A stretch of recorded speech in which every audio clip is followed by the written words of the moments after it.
It is 7:48. I am about to go birding for the first time. I have no binoculars. I have no idea what I'm doing.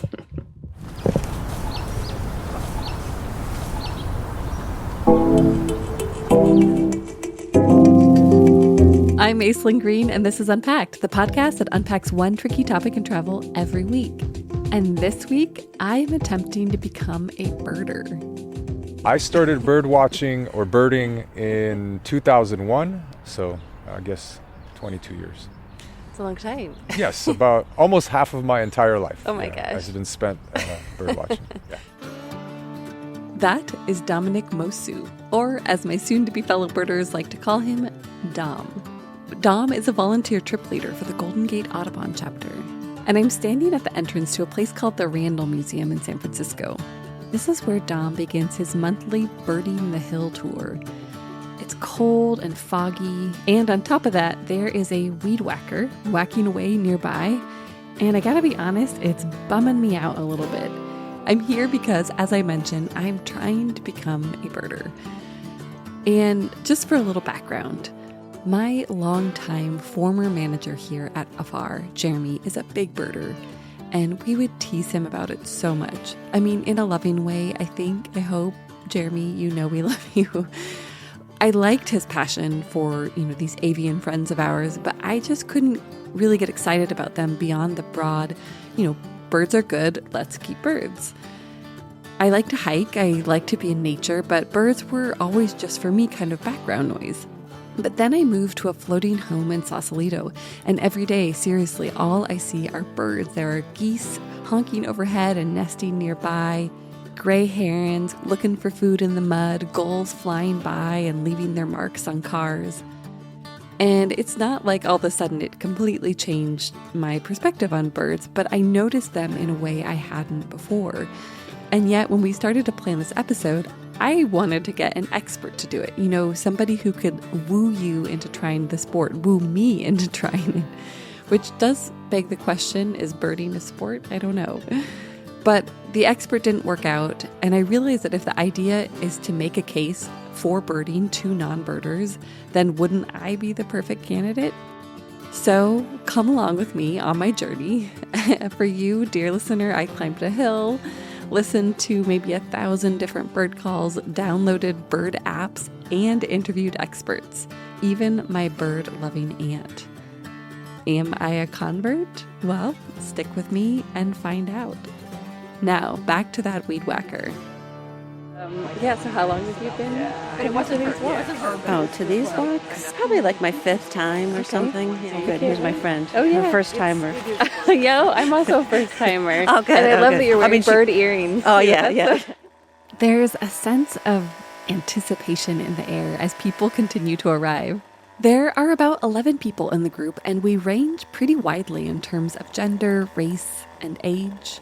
As Dom gathers the group around and starts to talk, finally the weed whacker stops. Hey everyone, welcome to the first Friday walk. August is the end of the breeding season, where we will be looking for the last of the juvenile birds still in their baby plumage. We'll also be looking for possibly some new arrivals, new migrants that are already starting to show up. And as long as the weed whacker doesn't come on again, we'll work on sound ID, because the reason why we don't call this bird watching but we call it birding is because we are looking for birds and listening for birds as well. We're trying to detect birds any way we can, and a lot of that takes place through our ears. Dom has us close our eyes and just listen for 30 seconds.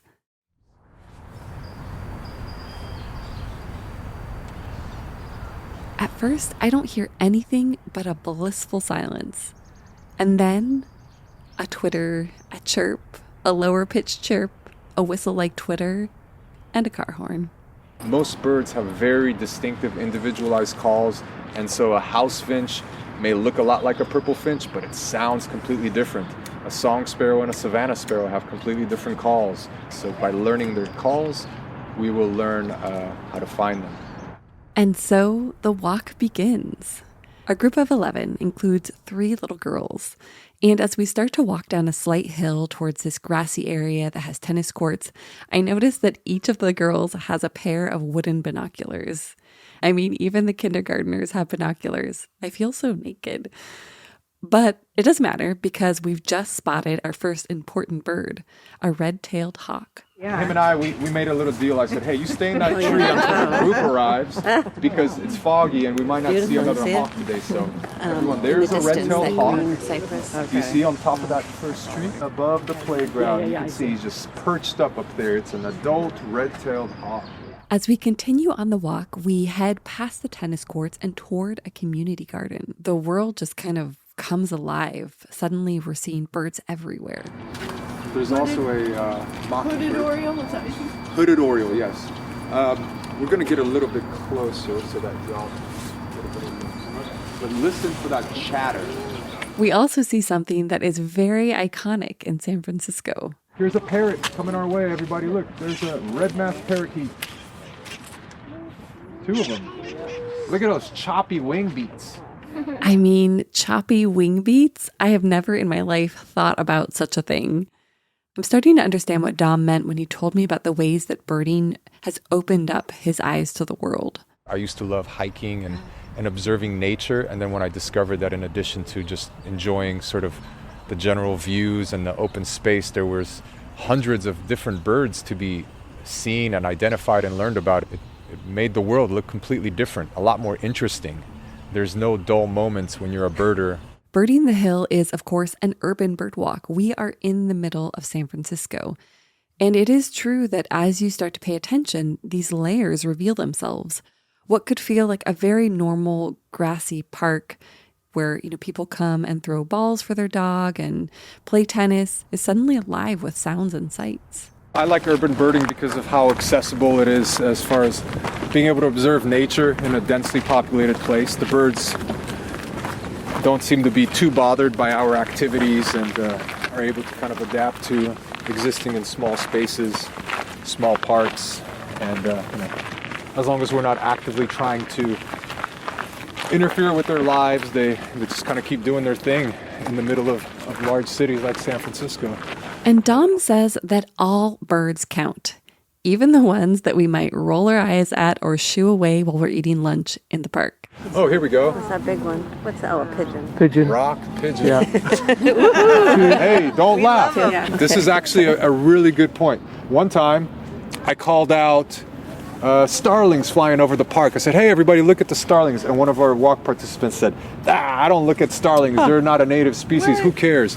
2 months later, she emails me and she says, hey, I think I may have seen purple martins over Golden Gate Park. And I said, are you sure they weren't starlings? And she said, no. And I'm like, well, go back and look again. And then the next day she's like, they were starlings. I'm like, that's why you look at starlings. Because starlings look like other birds. And we want to know what they all look like. And if you know what a rock pigeon looks like, then you'll know what a band-tailed pigeon looks like after a while. So, yeah, we don't discriminate here. All birds are equally important for us to study. As we're walking, I'm starting to think this is just like learning a foreign language. There's this massive sound around me, but I can't parse out any meaning yet. And that can be frustrating, as one of the kids on this hike is starting to realize. I can't see it. But that first moment where you realize you can ID a word or a phrase, it's so satisfying. There's some birds up there. There are some birds up there. These are some birds. Hi, Jiggly.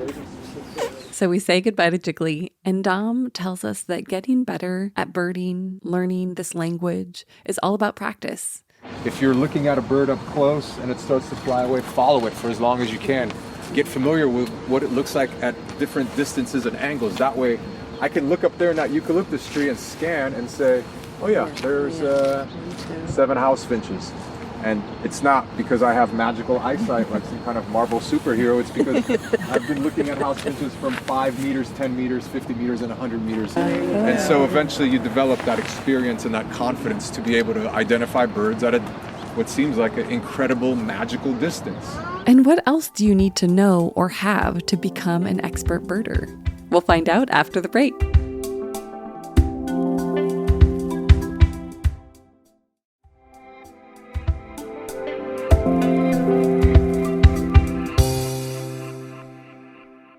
I'm Kara Cook. I am the rooftop biologist for the Southwest region in Florida. So in case anybody is wondering what a rooftop biologist is, I basically work with shorebirds and seabirds that nest on gravel rooftops in Florida. Isn't that a cool job? But Kara, who lives in Tampa, says she was not a born birder. I actually took an ornithology course in the senior year of my undergrad at the University of Missouri. So it's been about 9 years that I would consider myself an actual birder. I grew up in more of a rural area, so we had birds kind of in our yard a lot, and so I kind of grew up with them, but I really didn't get into like birding until college. Nice. And what was it about that class that changed things for you? Oh gosh, it was just so eye-opening. Birding it gets me outside, it gets me in nature, which makes me feel better. It makes me feel less stressed. Yeah. And I just really look forward to seeing the birds, and you never know what you're going to see when you go out. It's kind of always like a surprise. Kara said something during our chat that literally gave me goosebumps. Oh, I can still feel it now. I had asked her how birding has changed the way that she sees nature. It's really just made me a lot more in tune with my surroundings. I'm always listening and looking for birds, whether it's like walking into Target or, if I'm at the beach for fun. I'm always just like looking for those things. But I also just find it really awe-inspiring because some of these birds are traveling thousands and thousands of miles, and they're stopping in front of me to forage or, do whatever. And I just kind of like, almost like a little magical moment. That was honestly the light bulb moment for me. This idea that through a twist of fate, I could encounter a bird that's in the middle of a 1,000-mile journey. I mean, how incredible is that? So honestly, if nothing else has convinced you to give birding a chance, I hope that kind of serendipity does. But our conversation was not just about magical nature moments. I mean, those are cool, but we talked about practical stuff too. Kara had some great advice in terms of how to get started and the kind of gear you need. It's really not that much. You can probably guess the first tip. It's what all those birders on my hike had around their necks, even the little kids. Just like a basic pair of binoculars is super helpful. You don't have to go out and spend like hundreds of dollars on binoculars. You can just do like a pair of 8x42s or 8x30s and be perfectly fine. If that sounds like Greek to you, yeah, same here. But I learned that it's actually pretty simple. In the examples that Kara shared, 8x or 8x, it would be like the number 8 and the letter X. It refers to the magnification power. So basically anything you look at through them will appear 8 times closer. And the 42 refers to the size in millimeters of the objective lens, which are those ET-like lenses at the end of a pair of binoculars. So the larger the lens, the more light can come through. Kara says you can get a basic pair of binoculars for about $40 or $50. But before you spend the money, check out your local library. I've found this really cool program that some libraries do this. You can like loan a birding backpack. It basically has like a field guide and like 1 or 2 pairs of binoculars in it. Okay, so now you have your binoculars. Kara suggests 2 more things. First, buy or find a field guide for your region. We'll link to an example of that in our show notes. And second, download a couple of apps. Merlin is one of my favorites. So it really is super easy for anyone to use.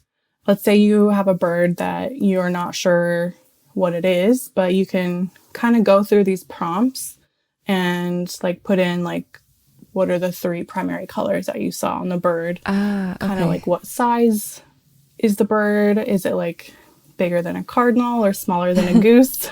And then what kind of behavior is it doing? So is it like on the ground or sitting on a wire? And also you plug in your location, and then it'll spit out a couple lists of what it most likely is. And it's pretty accurate. And then there's also an an audio recording option. So if you hear a bird like singing, you can tap the record button on there and listen to its song. Kara also likes eBird, an app that Dom was using to track our bird sightings on my bird walk on the hill. It's more for keeping your own lists, and it's more of like a citizen science type app that you can contribute your sightings.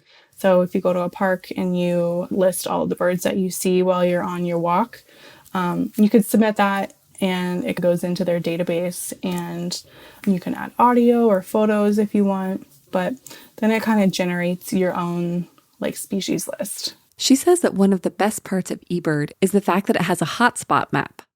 As a beginning birder, it's a great way to figure out where the birds are hanging out. There's one piece of equipment, though, that you really don't need to have. You don't have to have a camera to go birding. But there's a reason that you might see birders out there with them. I'll just say if you do have one and it has like a decent zoom on it, just snap a picture of the bird and kind of use that as a reference where you can go back and look in a book or a guide when you get back, and you can be like, oh, okay, this is that bird if you weren't able to ID it in the field. Once you have all of this equipment and you're ready to go, you're pumped up, you want to go out on your own, what exactly do you do? How does one bird?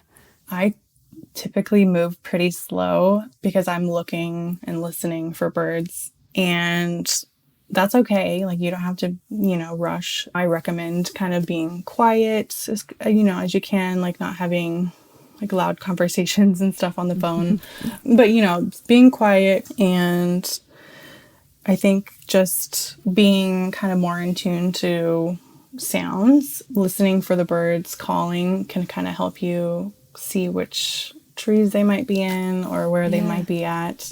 I can kind of be more of like almost like a meditative type thing. Kara says that if you're starting out and you don't live close to beaches or vast green spaces, just go to your local park. And if you're feeling overwhelmed on your own, or you would just rather be led, which is great, you can always do what I did and join a tour. Find like a local Audubon chapter or a birding club.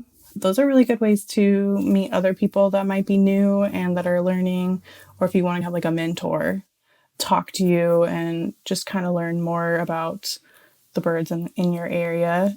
They usually take you to places that are in your region that have good places to see birds. Or instead of going on a tour, look for projects that you can get involved in. In Tampa, where Kara lives, there are monitoring projects for everything from scrub jays to raptors. Joining a club or a project like that is also the best way to meet other birders, who Kara says are usually super nice. It just feels like a big community, honestly. You just meet so many people that are interested in the birds and interested in nature usually. And it's just a lot of fun to go out with people that are like-minded and just enjoying what birds are showing up today. It's something my Aunt Cheryl agrees with.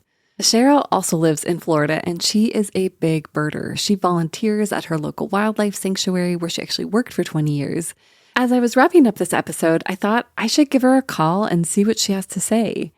And as we were chatting, and I was filling her in on what I was doing, she started sharing about one of her favorite birds. And the chimney swifts are just little tiny black birds that are basically my very favorite bird in the whole world. Mm-hmm. Little black wings, they fly like the blue angels. Wow. They eat thousands of mosquitoes each time, and then they nest in chimneys. That's why they're called chimney swifts. They're sweet birds. Actually, to each other. If there's one that maybe doesn't feel so good, or it's a little bit younger, or whatever, the bigger ones may come over and put their wing over the body of the other. They're just very caring little birds. So I Googled chimney swifts, and I have to say they really are amazing. They do everything while flying, including eating, drinking, and maybe mating. Wow. And one of the things that Cheryl does, in addition to work with birds, is that she loves to join the annual Audubon bird count, which happens every February. She echoed what Kara said. She said that it's almost like a meditation for her. on the day that I do the bird count, it's like, that's what I'm thinking. I'm thinking birds, and I don't think of anything else. I don't see anything else. I don't feel bad. I just feel, it just gets me out there. That's the way I've always felt after a good long hike and during the hike itself. And Cheryl believes that meditative feeling can create these bigger links for us with the world. I think if you can get outside and you can look up rather than down, you're going to start seeing a lot of other things that are out there that are really cool. And then people get more attached, I think, to the world, basically. And the more we connect with the world, the more we want to protect it, right? If you see these big long lines of geese and hawks and things flying over, I think, I want to make sure that where they're going is going to be good, but also when they come back, you want to make sure they still have the places that they need to nest for the summer. Yeah. And, they just need the food, the water, the shelter. That's what they need. And a lot of those things are, sometimes going away. So we've gone from a quiet birding walk on a foggy San Francisco morning to possibly saving the world. Such is the power of birding. And like Dom said to me at the beginning of my very first walk, I think it'll change your life if you really, if you let it. Did it change my life? Am I a birder now? It's still too early to really know for sure. I have not yet bought binoculars, but I did download the Merlin app. And the other day on my daily walk, I saw this little brown bird fly out of a small tree, so I stopped to watch. And as it kind of flapped its wings, I noticed that it had blue feathers on the underside of its wings. So I pulled out Merlin, I plugged in the descriptors, and I felt so satisfied when I think I ID'd it as a female western bluebird. It was my very first bird on my list. But I think at the moment, the larger shift that I've made is an appreciation for the awesomeness of these millions of birds going about their lives, often completely unbeknownst to us. They, too, are travelers crossing great distances. And like Kara said, it's a little bit of magic every day that we get to encounter them. And speaking of Kara, I have a much greater appreciation for the true bird geeks of the world. The people who are watching and counting and protecting these magnificent winged creatures. So if, even after all this poetry and advice, you can't or won't give birding a shot, I say make a donation to the Audubon Society or another wildlife organization and call it a day.